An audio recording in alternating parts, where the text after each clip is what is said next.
ఆయనకే. నల్గొండ జిల్లాలోని నాగార్జున సాగర్ ప్రాజెక్టుకు వరద ప్రవాహం కొనసాగుతోంది. ప్రస్తుత ప్రాజెక్టులోని 68,256 క్యూసెక్కుల ఇన్ఫ్లో వస్తుండగా అదే స్థాయిలో అవుట్ఫ్లో కూడా కొనసాగుతోంది.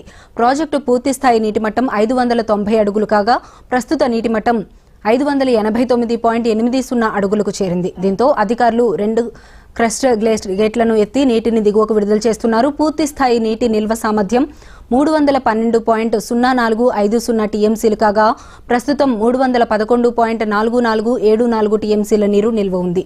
ప్రాజెక్టు నిండుగా ఉండటంతో దిగువ ప్రాంతాల ప్రజలు అప్రమత్తంగా ఉండాలని అధికారులు హెచ్చరించారు.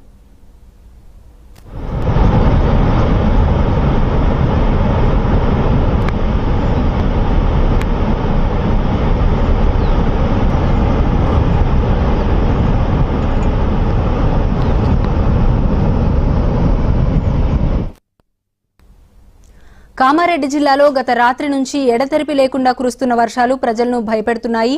ఈ భారీ వర్షాలకు పోచారం ప్రాజెక్టు ముంపు గ్రామాల ప్రజలు బిక్కుబిక్కుమంటూ కాలం గడుపుతున్నారు. అలాగే ఎల్లారెడ్డి నియోజకవర్గంలో వాగులు వంకలు ఉప్పొంగి పొంగుతున్నాయి. ఈ వర్షాల కారణంగా నిజాం సాగర్ ప్రాజెక్టుకు భారీగా వరద ప్రవాహం పెరుగుతోంది.